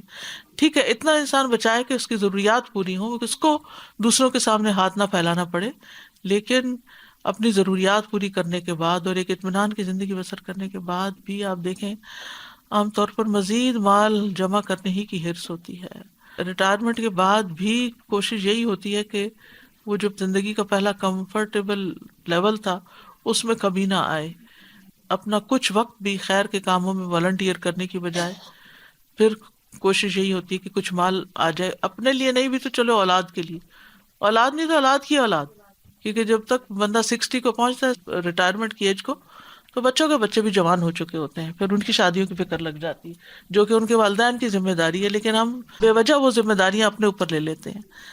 اور ہمارے نزدیک زندگی میں سب سے اہم کام شادی کے موقع پہ خرچ کرنا ہوتا ہے، اس لیے پھر ساری توجہ اسی پر رہتی ہے کہ اس کے لیے کیا بچا کے رکھا ہوا ہے۔ جس کے بچوں کی شادی ہو جائے تو کہتے ہیں ذمہ داریوں سے فارغ ہو گئے۔ بحیثیت مسلمان کے ہماری کیا کیا ذمہ داریاں، ابھی وہ تو مرنے کے ساتھ ہی ختم ہوگی، لیکن ہم سمجھتے ہیں کہ اب ہم فارغ ہیں۔ ٹھیک ہے، ایک حد تک کچھ ذمہ داریوں سے ذاتی زندگی کی فارغ ہوئے، لیکن اپنی دینی زندگی کی ذمہ داریوں سے تو فارغ نہیں ہوئے نا۔ اور پھر اس میں جو بڑی اہم بات کی گئی ہے کہ دین کے ساتھ رونقیں نہ لگی ہوئی ہوں، اور دین کے ساتھ شہرت نہ ہو، اور دین کے ساتھ کوئی بظاہر دنیا کا کوئی ریوارڈ نہ ہو، اس وقت دین کی خدمت کرنا، اس وقت دین کی مدد کرنا، اس کے برابر کچھ نہیں۔ نبی صلی اللہ علیہ وسلم نے فرمایا میرے اصحاب کو برا بھلا نہ کہو، تم میں سے کوئی احد پہاڑ کے برابر بھی سونا خرچ کرے تو وہ ان کے مد یا نصف مد کے برابر بھی نہیں پہنچ سکتا۔ ایک دفعہ حضرت عبد الرحمن بن عوف اور حضرت خالد بن ولید کے درمیان کوئی آپس میں جھگڑا ہو گیا، تو حضرت خالد بن ولید نے حضرت عبد الرحمن بن عوف کو کچھ کہہ دیا اور کہا کہ تم اپنی پچھلی خدمات کی وجہ سے ہماری خبر لیتے رہتے ہو، یعنی اس کا احسان جتاتے ہو، کہنے کا مطلب یہ تھا۔ تو نبی صلی اللہ علیہ وسلم کے پاس بات پہنچی تو آپ نے فرمایا اللہ کی قسم جس کے ہاتھ میں میری جان ہے، اگر تم لوگ احد پہاڑ کے برابر بھی خرچ کرو تو تم میرے صحابہ کے ایک مد یا نصف مد کے برابر بھی نہیں پہنچ سکتے۔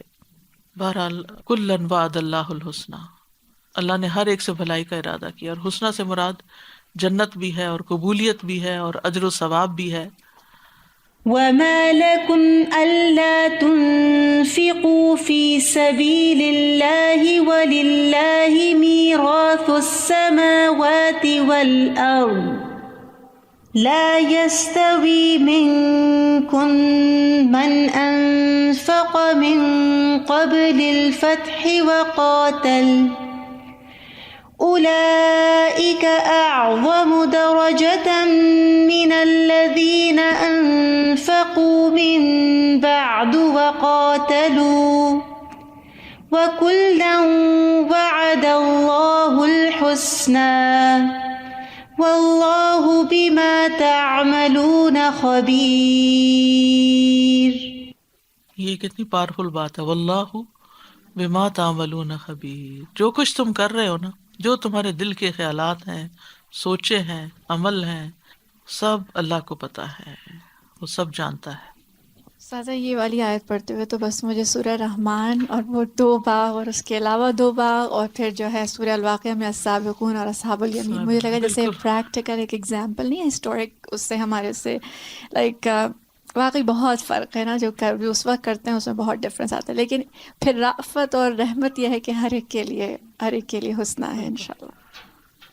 جی السلام علیکم استاذہ، جس طرح کہ ایمان کی بات ہو رہی تھی اور ساتھ ساتھ مال کے خرچ کرنے کی بات ہو رہی تھی، دونوں پیرالل چل رہے تھے، اور جس طرح کہ ایمان کی تجدید جب ہوتی ہے تو ایمان میں اضافہ ہوتا ہے ایمان کی آیتوں سے، تو میں آج سوچ رہی تھی جس طرح انفاق کی بات ہو رہی تھی تو آج بہت ساری چیزیں سیکھی کہ نہیں مال بھی ہمیں اسی طرح خرچ کرنا چاہیے، بہت موٹیویشن ملی ہے، تو یہ ایک چیز تھی۔ دوسری چیز یہ تھی کہ واقعی زکوٰۃ کے معاملات ایسے ہوتے کہ جہاں مال خرچ کرنے کی بات ہوتی ہے ہمارے فوراً ذہن میں ایک ہی بات یہ آتی ہے کہ زکوٰۃ سے ہی مال کو مطلب کسی کی مدد کرنی ہے، اور جو خالصتاً مال نکالنا ہے اللہ کی راہ میں کسی اچھے کاز کے لیے، اس میں ہمارے دل بہت تنگ پڑ جاتے ہیں۔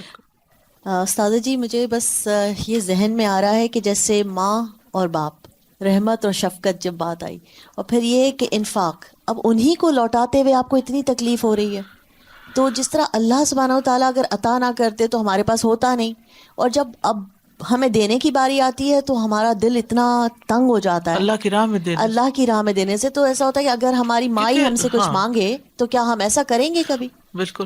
اچھا ہوتا ہی ہے کہ جب کسی غریب مسکین کو دیتے ہیں تو پھر بھی ہم کہتے ہیں چلو اس کی دعا مل جائے گی ہمیں، ہاں، یعنی کوئی ایک تسلی ہوتی ہے کہ ہمیں کچھ تو واپس مل رہا ہے نا، لیکن جب اللہ کے راستے میں دیتے ہیں، کسی ڈبے میں ڈالتے ہیں مسجد کے، تو پھر ہمیں وہاں سے کیا ملے گا؟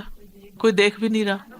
السلام علیکم استاذہ جی، میرا یہ خیال ہے کہ اگر آپ بچپن میں اپنے ماں باپ کو دیکھیں نا وہ اسی طرح خرچ کرتے ہیں، اب ہم اگر کریں گے ہمارے بچے ہمیں دیکھیں گے تو انشاءاللہ ان کو بھی عادت ہوگی۔ بچوں کے ہاتھ سے کروانا چاہیے اور بالکل، پیچھے لگے رہنا چاہیے ان کے، ہاں اور جی پھر پوچھنا چاہیے، مسجد جی جا رہے ہیں کہہ کے بھیجا، پھر واپسی پہ پھر پوچھا کہ کام ہوا کہ نہیں ہوا۔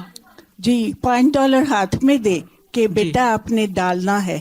اور دوسری یہ میرا اپنا یہ تجربہ ہوا کہ I come from a household where my mother use to work a lot, مسجد کا کام، اور لوگ باتیں بھی بناتے تھے آپ کی طرح، وہ کیے جاتی تھی، اللہ تعالیٰ ان کو جنت نصیب کرے۔ تو اسی طرح مجھے بھی عادت ہو گئی، تو جب میں کرتی ہوں اتنی مجھے عادت ہے استاذہ جی، میں تو سوچتی بھی نہیں، اور میرے آگے اللہ کی رحمت سے وہ پروجیکٹس آ جاتے ہیں کہ مبین یہ تو اگر ہمیں یہ بھی عادت اللہ ہوگی۔ کی رحمت ہوتی ہے نا کہ اللہ تعالیٰ آپ کو رستے دکھا دے کہ آپ نے کرنا کیا ہے، ورنہ تو اسی سوچ میں رہتے ہیں کہ اچھا پھر کیا کریں، کیا بہتر ہوگا۔ جی السلام علیکم، میں یہ سوچ رہی تھی استاذہ کہ وما لکم اللہ تنفقوا فی سبیل اللہ، اللہ تعالیٰ مستقل انفاق کا کہہ رہے ہیں، اور پھر کہہ رہے ہیں کہ تم کیوں نہیں اللہ کے راستے میں خرچ کرتے۔ تو میں سوچ رہی ہوں کہ ہماری دنیاوی لحاظ سے دیکھیے، اخروی لحاظ سے دیکھیے کہ یہ خرچ کرنا، چاہے وہ مال کا خرچ کرنا ہے، چاہے اپنی صلاحیتوں کا خرچ کرنا ہے، جسمانی یا ذہنی یا اولاد، جس طرح کی بھی نعمتیں اللہ تعالیٰ نے ہمیں دی ہیں اور ہمیں ان کا جانشین بنایا ہے، وہ ہمیں اگر اللہ تعالیٰ کے راستے میں نہیں خرچ کریں گے تو میں یہ سوچی تھی کہ یہ جو پیسہ ہے یا یہ جو انرجی میرے جسم میں ہے یا ذہنی یا جسمانی جس طرح کی بھی، تو کیا یہ مستقل میرے ساتھ رہے گی، یا میں اسے کہیں لاکر میں سیو کر کے رکھ لوں گی کہ یہ مستقل میرے ساتھ ایسی ہی رہے گی، یہ جوانی کی عمر ہمیشہ میرے ساتھ رہے گی، ہمیں پتہ نہیں رہ سکتی۔ جتنا مال آج ہے وہ کیا ہمیشہ میرے ساتھ رہے، میں اسے خرچ ہی نہ کروں، یہ بھی نہیں ہو سکتا۔ یعنی کہ لا محالہ ان چیزوں کو کم ہونا ہے اور ہمیں ان کو خرچ کرنا ہے، تو کیوں نہیں ہم اللہ تعالیٰ کے راستے میں خرچ کریں تاکہ ہمیں دنیاوی بھی اس کا فائدہ ہو اور اخروی بھی اس کا ہمیں ڈھیر و ڈھیر فائدہ ہو۔ تو یہ چیزیں صرف اور صرف ہمارے ہی فائدے کے لیے اللہ تعالیٰ ہمیں کہہ رہے ہیں، اگر ہم اس کے ڈیپ ڈاؤن جا کے سوچیں تو۔ بالکل، آپ نے اچھا کہ یاد کرا دیا کہ مال کے علاوہ جو ہمارا وقت ہے، ہماری صلاحیتیں ہیں، ہماری جوانی ہے، ہماری اولاد ہے، یعنی ہر وہ چیز جو اس نے ہمارے اختیار میں دی ہے کہ جس کو اپنی مرضی سے ہم آگے پیچھے دے سکتے ہیں، کیونکہ بعض اوقات ہمیں والنٹیئر ہی کرنا پڑتا ہے، اس میں ہمارا وقت، جان، محنت، تھکاوٹ، وہ سب کچھ آ جاتی ہے۔ آخر کس کے لیے بچا کے رکھا؟ اگر اس کام میں نہیں تھکیں گے کسی اور میں تھکیں گے، تو اس کا جو ریوارڈ ہے وہ دوسرے کا تو نہیں۔ دوسرے کا ہو سکتا ہے کہ انسٹنٹ آپ کو کوئی ریوارڈ مل جائے، لیکن لانگ ٹرم آپ کے ہاتھ میں کچھ بھی نہ ہو، جب کل قیامت کے دن آپ کو ضرورت ہو کہ اب آپ کے لیے کچھ یہاں تیار ہو، انسان جب بچپن میں کچھ تیاری کرتا ہے تو جوانی میں فائدہ ہوتا ہے، جوانی میں کچھ بچاتا ہے تو بڑھاپے میں فائدہ ہوتا ہے، اور اگر اس زندگی میں کچھ بچائیں گے تو آگے جا کے، بچانے سے مراد یعنی کہ اللہ کے راستے میں دیں گے تو آگے جا کے فائدہ ہوگا۔ قبر میں کیا ہوتا ہے؟ قبر میں جب عذاب آگے پیچھے سے آنے لگتا ہے تو صدقہ اور زکوٰۃ اور یہ نیکیاں جو ہیں وہ انسان کو پروٹیکٹ کرتی ہیں۔ جی استاذہ، ابھی جیسے آپ نے فرمایا نا کہ بچوں کی شادیاں بہت بڑا ایشو ہوتا ہے، تو اکثر تو یہاں تک دیکھا گیا استاذہ حج کو بھی ڈیلے کرتے رہتے ہیں یہ سوچ کے کہ ابھی تو بچوں کی شادیاں کرتی ہیں، حالانکہ یہ تو کہیں بھی نہیں لکھا ہوا، اور اتنا زیادہ یہ ٹرینڈ اپنے بیک ہوم میں تو بہت ہی زیادہ ہے کہ جب تک سارے بچوں کی شادیاں نہیں ہو جائیں گی جب تک آپ حج پہ نہیں جا سکتے، کیونکہ آپ اتنا پیسہ حج پہ لگا رہے ہیں تو آپ کو بچوں کی شادیوں کے لیے پیسہ چاہیے۔ تو یہ بھی حج پہ تو پھر بھی ایک لمیٹڈ پیسہ لگتا ہے نا، اس کے مقابلے میں شادیوں پہ کتنے گنا زیادہ۔ نے والنٹیئرنگ پروجیکٹس کی بات کی تو ایک نیا پروجیکٹ میرے ذہن میں تھا اس دفعہ مسجد نبوی اور حرم میں جب میں نے کلینرز کی ٹیم کو دیکھا تو عام کلیننگ کی تو ویڈیو سرکولیٹ کرتی رہتی ہیں، لیکن میں نے دیکھا کہ وہ جو گولڈن مصحف کے شیلفز ہیں نا اس کے بھی باقاعدہ لے کے تو وہ ایک ایک کونے کو ایسے بازو کا چمکا رہے ہوتے ہیں ایک ایک بندہ بیٹھ کے، کہ مجھے لگ رہا تھا جیسے وہ شادیوں کی بات آ گئی کہ لوگ ہر چیز بہت زیادہ کر رہے ہوتے ہیں۔ ایسی ایسی اینگل سے میں نے اس دفعہ کلیننگ ہوتے دیکھی ہے، وہ جو ہر پلر کے نیچے وینٹس لگے ہوئے ہیں وہ وینٹ نکال کے اور وہ کلینرز لگے ہوئے ہیں، یعنی جنرلی یہ ہوتا ہے کہ آپ وہ جو فلور کی ماپنگ اور ان سب کی تو سرکولیٹ ہوتی ہے۔ تو اس وقت میرے دل میں آیا، میں نے دعا کی، میں نے کہا اللہ تعالیٰ میں جا کے تو ہم وہ بھی تو اللہ کا گھر ہے جہاں ہم سارا سال ہوتے ہیں، وہ اللہ کا گھر ہے، بہت پریمیم گھر ہے ابراہیم علیہ السلام نے بنایا، لیکن یہاں پہ بھی ہم دین کی تعلیم کے لیے کرتے ہیں، اور ماشاءاللہ اتنا بڑا پریمیسز ہے، ہمارے پاس صرف ایک آنٹی ہیں جنہوں نے ماشاءاللہ ویک ڈیز میں اپنے وہ کہتے ہیں نا جان واقعی لگا کے دیواریں بھی صاف کر رہی ہوتی ہیں اور سب۔ تو میرے دل میں آیا، میں نے سوچا کہ اس کلاس سے شیئر کروں گی کہ اگر ہم ایک کلیننگ ٹیم بنا لیں، ریلی کلیننگ ٹیم، ٹائم مقرر جی اپنے آپ بتا سکتے ہیں کہ آپ ہفتے میں 1 دن یا 2 دن 2 یا 3 گھنٹے کس دن آ سکتے ہیں، لیکن وہ سالڈ ٹیم ہو، کیونکہ میں نے یہ سالوں سے ہمارے ساتھ چل رہا ہے، میں وہ جو پریمیسز کیئر لیڈ ہے ان سے جب کہتی ہوں کہ آپ سسٹرز کو بلائیں، اتنے لوگ گریجویٹ کر گئے، کوئی نہ کوئی آئے اور وقت لگائے، وہ یہی کہتے ہیں کہ ویسے کلاس میں جب بات ہوتی ہے تو بہت لوگ کہتے ہیں کہ ہاں کام ہو بتائیے گا، لیکن وہ پھر سیٹ کمٹمنٹ کے ساتھ آتے نہیں ہیں، اور جب آ کے ان کو یہ بتایا جائے کہ آپ کو کلیننگ میں یہ چیز کرنی ہے تو ان کو کوئی کام نہیں لگتا، لہٰذا وہ پھر 2 ہفتے بعد آتے بھی نہیں۔ تو آئی فیلٹ کہ میں نے سوچا یہ کلاس ماشاءاللہ اتنی زبردست ہے نا کہ الحمدللہ اتنے عرصے سے آپ کے ساتھ ڈائریکٹ پڑھ رہے ہیں، تو جو موٹیویشن کا لیول میں فیل کرتی ہوں کہ اس کلاس میں ہے وہ جنرلی ہر جگہ نہیں ہے۔ سو آئی وڈ ریکمینڈ اگر کچھ بہنیں انشاءاللہ مسلسل اس کے لیے کمٹ کرنا چاہیں، کاموں کی ایک لسٹ بنا لیں، کام کیا کیا ہیں، جیسے پودے ہی ہیں مثال کے طور پر، شیشے ہی ہیں، یا اور لائبریری کی کتابیں ہی ہیں۔ جی جی کل پرسوں میں دیکھ رہی تھی تو میں سوچ رہی تھی کہ ان کو بھی اب نکال کے، کیونکہ بیک ہوم ہم اسی طرح ایک ایک شیلف جو ہے نکال کے کتابیں ڈسٹنگ کر کے واپس لگاتے ہیں، تو کافی عرصے سے لگی ہوئی ہیں اور نکلی نہیں نا، کیونکہ ظاہر ہے کہ ٹائم چاہیے ہوتا ہے۔ تو اس طرح مختلف کاموں کی لسٹ بنا لیں اور پھر لوگوں سے پوچھیں کہ کون کس وقت میں کیا کام کر سکتا ہے۔ بس انشاءاللہ نام لکھوا دیں، لسٹ تو آلریڈی میں نے کہا ہوا ہے آنٹی سے کہ کام تیار رکھیں کہ جیسے ہی کوئی ہم سے پوچھے تو اسائن کر دیں، خاص طور پہ اگلے 2 مہینے اب رمضان کی تیاری، رمضان پروگرام، اور مسجد کی خاص طور پہ ہوتا ہے کہ مسجد میں رمضان میں اتنی زیادہ ٹریفک ہوتی ہے، ان کے لیے ہم جو بہترین کر سکتے ہیں کریں، تو اس کے لیے بہنوں سے انشاءاللہ ریکویسٹ۔ انشاءاللہ پچھلے لیسن میں سے چند ایک الفاظ کی مزید وضاحت کر دیتی ہوں جو مشکل الفاظ ہیں۔ آمنوا باللہ و رسولہ و انفقوا مما، یہ جو مما ہے نا، یہ من کا ایک معنی ہوتا ہے بعض، اور ایک ہے بیانیہ، یعنی اس میں سے حسب مصلحت، جیسے ضرورت ہو، اور مستخلفین فی، یعنی اللہ نے تمہیں دوسروں کا جانشین بنایا، تصرف کا اختیار دیا۔ تو اس سے کیا پتہ چلتا ہے کہ اصل میں تو مال اللہ کا ہے جو اس نے تمہیں دیا ہے۔ مثلاً آپ اپنے بچے کو کچھ پیسے دیتے ہیں کہ یہ تم استعمال کرو، اگر وہ اچھی جگہ استعمال کرتا ہے تو آپ خوش ہو جاتے ہیں، اور اگر وہ ضائع کرتا ہے تو آپ ناراض ہوتے ہیں۔ مثلا ایک دفعہ بزنس کے لیے دیا، ڈبو دیا، پھر دیا، ڈبو دیا، اور یہ بھی ہو سکتا ہے کہ ڈبوئے نہ اور اس میں سے بہت کچھ ارن کر لے۔ تو بعض بچے لے کے ڈبو دیتے ہیں اور بعض اس میں سے اپنی زندگی بنا لیتے ہیں۔ تو اسی طرح ہمیں بھی جو کچھ اس نے دیا ہے اس میں سے کچھ ایسے ہیں کہ جو اس سے اپنی آخرت بنائے چلے جا رہے ہیں، اور کچھ ایسے ہیں جو اپنی دنیا اور آخرت ڈبو رہے ہیں، کہ رزق سے خیر بھی آتی ہے اور شر بھی آتا ہے، مال سے دونوں طرح۔ اس کے بعد والذی ینزل علی عبدہ آیات بینات، آیات بینات نمبر 1 آیات القرآن، اور نمبر 2 وہ علامات. آیات سے مراد آیات بھی ہیں اور علامات سے مراد علامات جو نبی صلی اللہ علیہ وسلم کی صداقت پر دلیل ہیں. لیخرجکم، کون نکالے؟ اللہ. من الظلمات، ظلمات میں سے. ظلمات بہت سارے ہیں، جیسے کفر ہے، جہالت ہے، شرک ہے، عدوان ہے، عصیان ہے، ہر وہ چیز جو حق کی مخالفت کرتا ہو. اور نور سے مراد ایمان، علم، عمل صالح. پھر اس کے بعد ہے وما لکم اللہ تنفقوا فی سبیل اللہ وللہ میراث السماوات. میراث ارث کہتے ہیں، الف رے سے، بغیر بیع و شراء یعنی خرید و فروخت اور بلا ہبہ وغیرہ کے کسی کی طرف کسی مالی ملکیت کا منتقل ہونا. یعنی مالی ملکیت کب ہوتی ہے؟ جب آپ خرید و فروخت کرتے ہیں، پیسے دیتے، چیز لے لیتے ہیں، آپ اس کے مالک بن جاتے ہیں. یا پھر یہ کہ آپ کو کوئی گفٹ مل جاتا ہے تو آپ اس کے مالک ہو جاتے ہیں.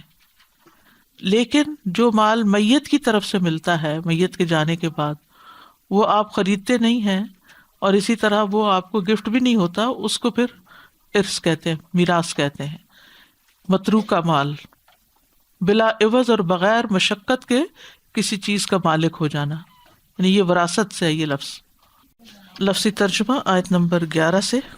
من ذا الذی، کون ہے جو، یقرض قرض دے گا، اللہ اللہ کو، قرضا حسنا قرض اچھا، فیضاعفہ پھر وہ دگنا کرے گا اسے، لہو اس کے لیے، ولہ اور اسی کے لیے ہے، اجر اجر، کریم عزت والا.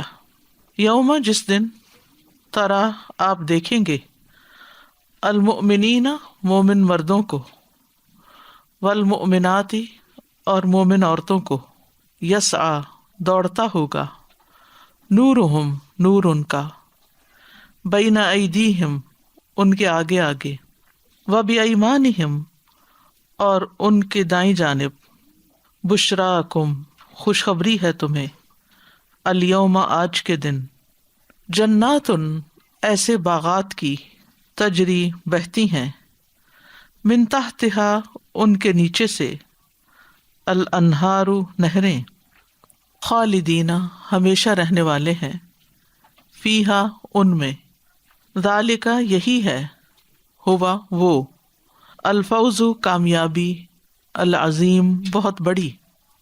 یوم جس دن، یقول کہیں گے، المنافقون منافق مرد، والمنافقات اور منافق عورتیں، للذین انہیں جو، آمنوا ایمان لائے، انظرونا ہمارا انتظار کرو، نقتبس ہم روشنی حاصل کریں، من نورکم تمہارے نور سے. قیلا کہہ دیا جائے گا، ارجعوا لوٹ جاؤ، وراءکم اپنے پیچھے، فالتمسوا پھر تلاش کرو، نورا نور کو، فضرب تو حائل کر دی جائے گی، بینہم ان کے درمیان، بسور ایک دیوار، لہو اس کا، بابن ایک دروازہ ہوگا، باطنہ اس کی اندرونی جانب، فیہ جس میں، الرحمت رحمت ہوگی، وظاہرہ اور اس کی بیرونی جانب، من قبلہ اس کے سامنے سے، العذاب عذاب ہوگا. ینادونہم وہ پکاریں گے انہیں، الم کیا نہ، نکن تھے ہم، معکم تمہارے ساتھ، قالو وہ کہیں گے، بلا کیوں نہیں، ولکنکم اور لیکن تم، فتنتم فتنے میں ڈالا تم نے، انفسکم اپنے آپ کو، وتربصتم اور انتظار میں رہے تم، ورتبتم اور شک کیا تم نے، وغرتکم اور دھوکے میں ڈالا تمہیں، الامانی تمناؤں نے، حتیٰ یہاں تک کہ، جاء آ گیا، امر اللہ فیصلہ اللہ کا، وغرکم اور دھوکے میں ڈالا تمہیں، باللہ اللہ کے بارے میں، الغرور بڑے دھوکے باز نے.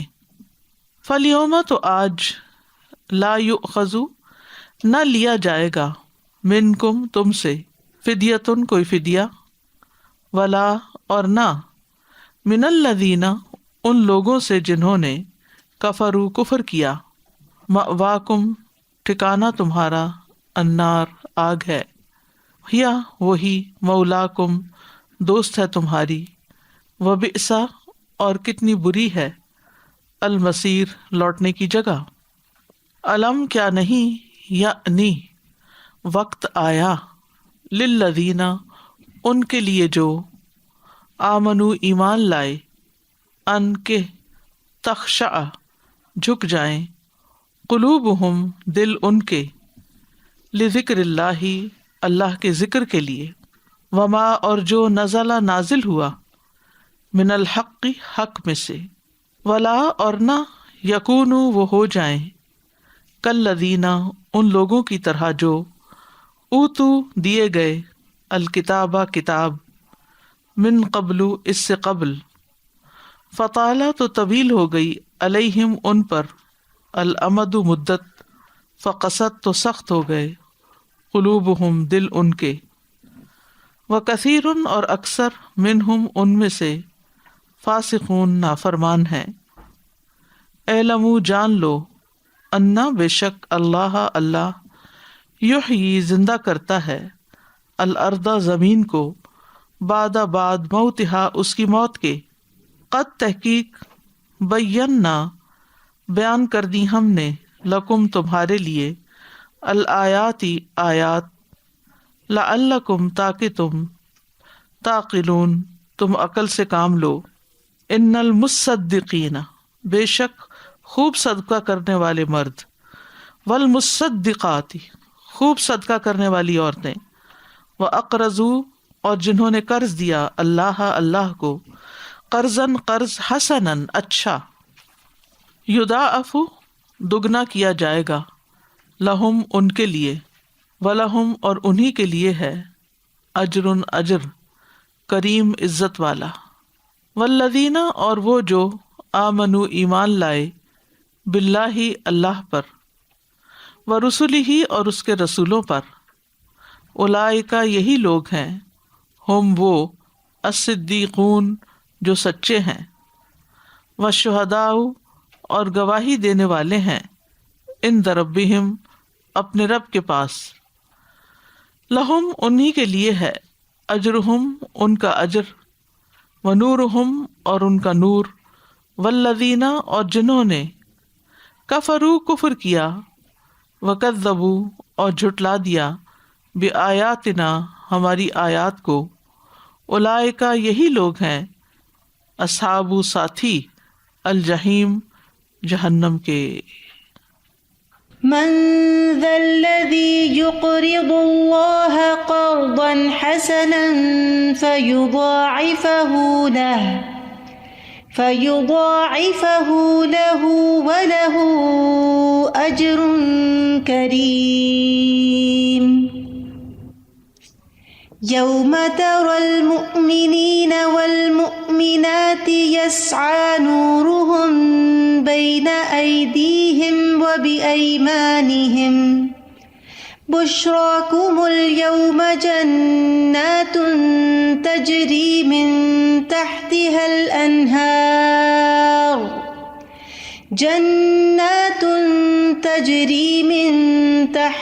الأنهار خالدين فيها ذلك هو الفوز العظيم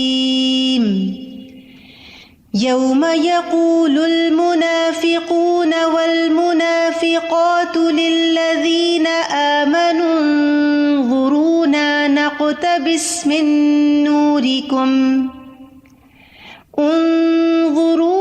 نقتبس من نوركم قيل ارجعوا وراءكم فالتمسوا نورا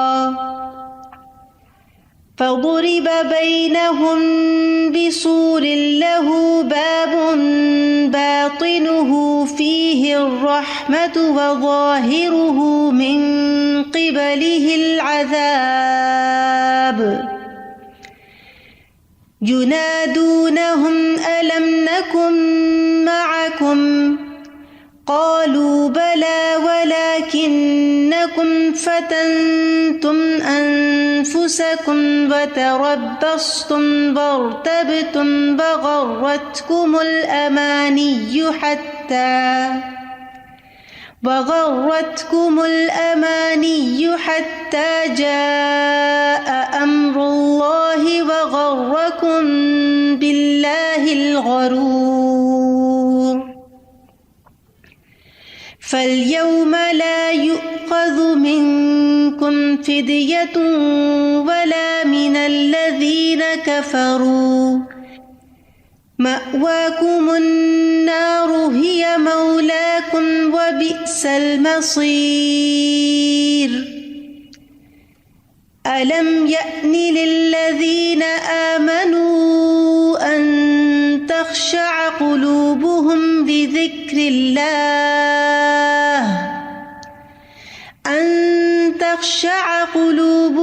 لذكر الله وما نزل من الحق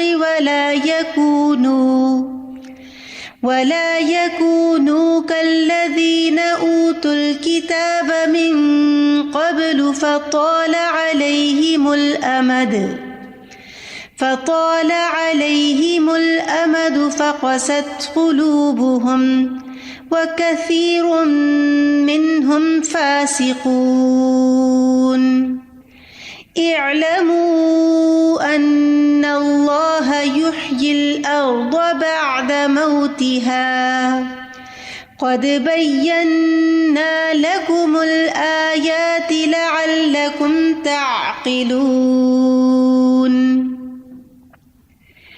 إن المصدقين والمصدقات وأقرضوا الله قرضا حسنا يضاعف لهم ولهم أجر كريم والذين آمنوا بالله ورسله أولئك هم الصديقون والشهداء عند ربهم لهم أجرهم ونورهم والذين كفروا وكذبوا بآياتنا أولئك أصحاب الجحيم. پچھلے لیسن میں سے چند ایک الفاظ کی مزید وضاحت کر دیتی ہوں جو مشکل الفاظ ہیں. آمنوا باللہ و رسولہ و انفقوا مما، یہ جو مما ہے نا، یہ من کا ایک معنی ہوتا ہے بعض، اور ایک ہے بیانیہ، یعنی اس میں سے حسب مصلحت، جیسے ضرورت ہو. اور مستخلفین فی، یعنی اللہ نے تمہیں دوسروں کا جانشین بنایا، تصرف کا اختیار دیا. تو اس سے کیا پتہ چلتا ہے کہ اصل میں تو مال اللہ کا ہے جو اس نے تمہیں دیا ہے. مثلاً آپ اپنے بچے کو کچھ پیسے دیتے ہیں کہ یہ تم استعمال کرو، اگر وہ اچھی جگہ استعمال کرتا ہے تو آپ خوش ہو جاتے ہیں، اور اگر وہ ضائع کرتا ہے تو آپ ناراض ہوتے ہیں. مثلا ایک دفعہ بزنس کے لیے دیا، ڈبو دیا، پھر دیا، ڈبو دیا، اور یہ بھی ہو سکتا ہے کہ ڈبوئے نہ اور اس میں سے بہت کچھ ارن کر لے. تو بعض بچے لے کے ڈبو دیتے ہیں اور بعض اس میں سے اپنی زندگی بنا لیتے ہیں. تو اسی طرح ہمیں بھی جو کچھ اس نے دیا ہے اس میں سے کچھ ایسے ہیں کہ جو اس سے اپنی آخرت بنائے چلے جا رہے ہیں، اور کچھ ایسے ہیں جو اپنی دنیا اور آخرت ڈبو رہے ہیں. کہ رزق سے خیر بھی آتی ہے اور شر بھی آتا ہے، مال سے دونوں طرح. اس کے بعد والذی ینزل علی عبدہ آیات بینات. آیات بینات نمبر 1 آیات القرآن، اور نمبر 2 وہ علامات. آیات سے مراد آیات بھی ہیں اور علامات سے مراد علامات جو نبی صلی اللہ علیہ وسلم کی صداقت پر دلیل ہیں. لیخرجکم، کون نکالے؟ اللہ، من الظلمات، ظلمات میں سے. ظلمات بہت سارے ہیں، جیسے کفر ہے، جہالت ہے، شرک ہے، عدوان ہے، عصیان ہے، ہر وہ چیز جو حق کی مخالفت کرتا ہو. اور نور سے مراد ایمان، علم، عمل صالح. پھر اس کے بعد ہے وما لکم اللہ تنفقوا فی سبیل اللہ وللہ میراث السماوات. میراث ارث کہتے ہیں، الف رے سے، بغیر بیع و شراء یعنی خرید و فروخت اور بلا ہبہ وغیرہ کے کسی کی طرف کسی مالی ملکیت کا منتقل ہونا. مالی ملکیت کب ہوتی ہے؟ جب آپ خرید و فروخت کرتے ہیں، پیسے دیتے، چیز لے لیتے ہیں، آپ اس کے مالک بن جاتے ہیں. یا پھر یہ کہ آپ کو کوئی گفٹ مل جاتا ہے تو آپ اس کے مالک ہو جاتے ہیں. لیکن جو مال میت کی طرف سے ملتا ہے، میت کے جانے کے بعد، وہ آپ خریدتے نہیں ہیں اور اسی طرح وہ آپ کو گفٹ بھی نہیں ہوتا، اس کو پھر ارث کہتے ہیں، میراث کہتے ہیں. متروکہ مال، بلا عوض اور بغیر مشقت کے کسی چیز کا مالک ہو جانا، یعنی یہ وراثت سے ہے یہ لفظ. بس آج کے لیے اتنا ہی کافی ہے. سبحانک اللہم و بحمدک، اشہد ان لا الہ الا انت، استغفرک و اتوب الیک. السلام علیکم و رحمۃ اللہ وبرکاتہ.